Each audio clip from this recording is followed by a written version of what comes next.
غنكحلو يا المروكي باش غنكحلو. اش غتكحل على ادرار اللي بغيتو ديروا فيها الحليب وما عندكمش كيديروا، خصكم تجيبوا قطريين يصوبوا لكم الحليب في الجزائر. ها علاش غنكحلوا حنا كمغاربه ملي غنشوفوا واحد الدوله فيها 2 مليون كيلومتر مربع ومازال الرهان ديالها هي انها دير الحليب غبره، ما قادراش تشرب شعبها بالحليب فازق. دابا في الصحراء كاين حليب فازق، كاين حليب ناشف، راه ولينا دابا في واحد العالم كاع بوحدو. حنا كنعرفوا الحليب غبره كيدير للاطفال، هادشي اللي كنعرفوا حنايا. كتكبر من عمي تشرب الحليب كتولي تشرب الحليب.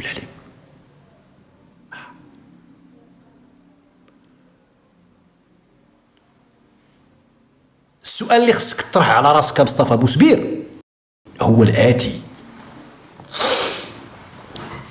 إلى متى سيبقى قدر الجزائريين رهينا بغبار الحليب؟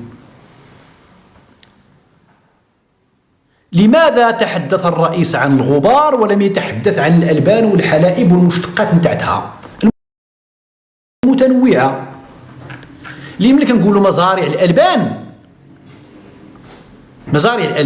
غيقولوا ودي غادي نديروا واحد المشروع فيه 100,000 هكتار مزرعة ألبان كبيرة وغتكون أكبر مزرعة ألبان في إفريقيا. هاد المزرعة نتاع الألبان غادي توفر لنا جميع المشتقات نتاع الحليب، والجزائري غيتبرع ويتمطق يا جدك في الزبدة والجبن والفرماج والجبن البلدي والجبن الرومي وأدغس والحليب، وعاد يقول لي شاطشي نديروا الغبره، لان اخر مراحل ديال الربح في الحليب هي الا شاط شي حاجه نجفوها ونديروها غبره لدوير الزمان. ما معنى التجفيف ايها الغبي العبيط؟ التجفيف منذ التاريخ هو عمليه للتخزين، هو تقنيه من تقنيات التخزين. يعني شاط عليك الخير في زعير، يا اما كدير مطموره يا اما كتجفف. الكرموس يا عبيط يا غبي، التين كناكلوه في الشجره وكنلقطوه من الشجره ونديوه للدار في الصباح بكري ونضربوه مع زنبو ياك، وإلا شاط الخير وكيشد حمدناك يا ربي وشكرناك في تاونات وفي مناطق ديال الريف كامله وفي مناطق اخرى ديال المغرب اللي كيديروا الكرموس كيشيط الخير ويجففونه بمختلف الانواع.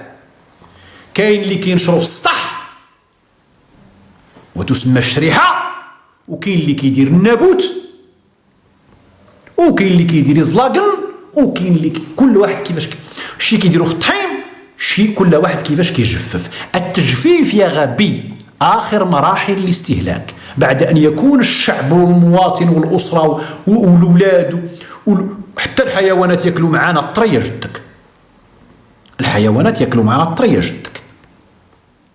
عاد ملي كيشيط عاد كنجفو. هادشي اللي خصو يكون عندكم يا غبي.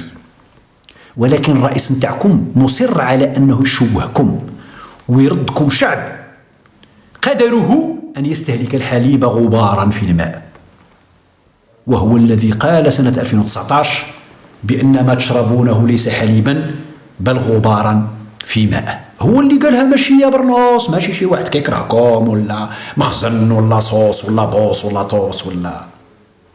هذا رئيسكم الذي وليتموه عليكم أو ولي عليكم. المهم دبروا محاينكم، راه حاكمكم ومبهدلكم. هو اللي قال لكم راه ما تستهلكونه في الجزائر ليس حليبا بل غبارا مدردرا في قارورات المياه.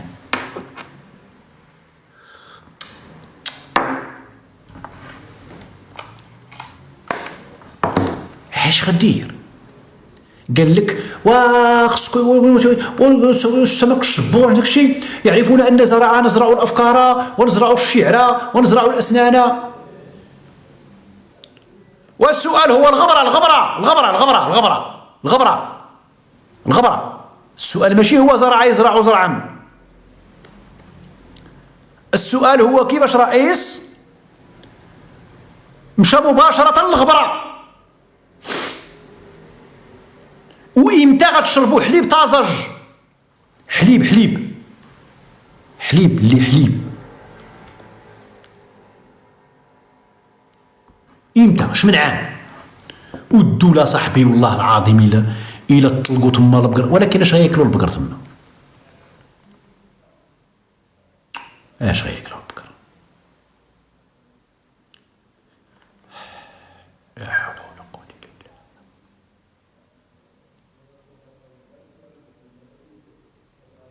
وقال لك الإمارات،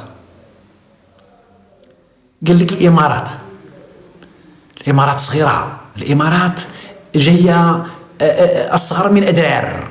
يا في التاريخ كتجي دير لك المشروع نتاع الحليب الغبي، أصغر من أدرار وكتجي تشد لك الموانئ، أصغر من أدرار وكتجي أجي وحدة أخرى أصغر من هذيك سميتها قطر.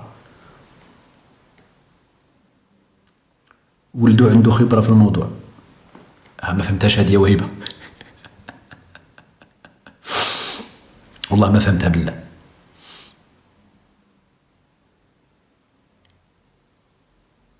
ما عندهمش الثلاجات. لا لا لا، شي حاجة ماشي هي هذيك، شي حاجة ماشي هي هذيك. دابا هما البقر ما كيحلبوش، كيسوسو. ما فيهاش نقاش. كذاب اصاحبي، كذاب كذاب. الدوبل نتاع الناتج الخام في سنة ونصف. الصين اللي صين سنة 1980 ولا 1982 قررت انها تدوبل الانتاج الخام ديالها، الانتاج الداخلي.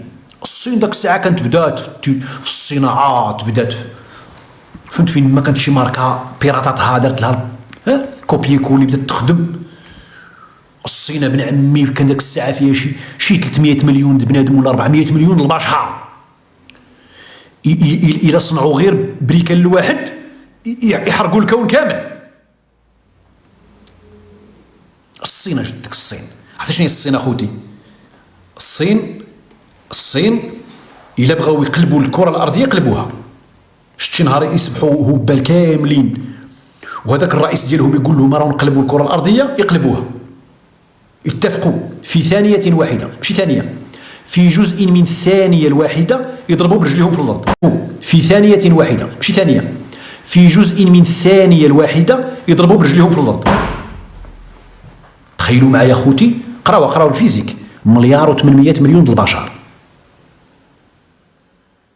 قال لهم داك الرئيس نتاعهم غدا مع 12.0000001 جزء من المئة ضربوا ضربه وحده برجل وحده غتقسم الارض. وسيروا قراو القوه نتاع الضربه الواحده بالرجل وضربوها في 1,300,000,000 ولا 1,400,000,000 ديال بنادم. هاد الصين هذه كما يقول الاخ ودنوني وافتخر في الثمانينيات من القرن الماضي يا مصطفى بوسبير ويا من على شاكلته اضطرت انها تدوز 10 سنين تاع الخدمه والردمه، ما كياكلوا ما كينعسوا. فراسكم الصينيين ما كياكلوا ما كينعسوا. الصينيين جدك هما اللي كيبنيو لك في الجزائر، لان الشعب نتاعكم النظام البومدياني البوخروبي ردو فنيان.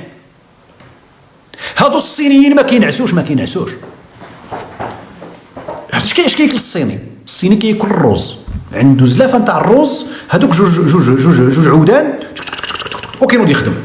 يترافاي بلوس كو 14 heures par jour، اكثر من 14 ساعه في النهار. 14 16 ساعه في النهار ياك شفتوهم عندكم تما في الجزائر. هادوك اللي كيخدموا ليل ونهار استناو 10 سنين باش يدوبلوا من 200 مليون الى 400 مليون في الناتج الخام ديالهم. وانتم واش تخدموا 24 ساعه؟ حنا نخدموا عند شكون كيخدم لكم في الجزائر دابا تما؟ الشناوه والاتراك والمغاربه. ايش غدير والله العظيم بالله. ايش غدير؟ شي كيبني شي كيزوق، كيدير لكم الكابس ويدير لكم الصالونات والخشب والمارمو وكذا وهذه شكون؟ اسكت اصاحبي اسكت. انا شوف، انا ماشي كنتهجم على الشعب الجزائري، ولكن هكذا ربي من طرف الكبرانات، من طرف النظام البوخروبي البومدياني، باستثناء واحد العدد في بلو ايز. مرحبا بنت عمي. واحد العدد نتاع المناطق اللي دارت واحد المناعه من الخطاب البومدياني. القبائل نموذجا، منطقه القبائل دارت واحد الخطاب ممانع للخطاب البومدياني البوخروبي.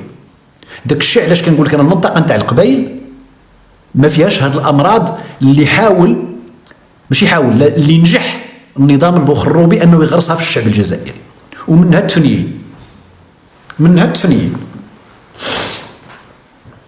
غتجي انت شابع تفنيين، ابو اتبون عبد المجيد اللي كنتي في وزاره السكن، وهذوك السكنيات كاملين بنوهم يا اما الشناوه ولا الاتراك، وكتقول له وعارف يعني شكون كيخدم عندك تما، غتقول لهم بانني غادي ندير انا نتيج مدوبل. وسيروا قراو شحال الناس ضحكوا عليكم في الصحافه الاسبانيه والفرنسيه على هذه الكذبه هذه، على هذه الكذبه، على هذه الطوريطه اللي كيحطكم فيها الرئيس. ديما الكذوب الكذوب الكذوب الكذوب.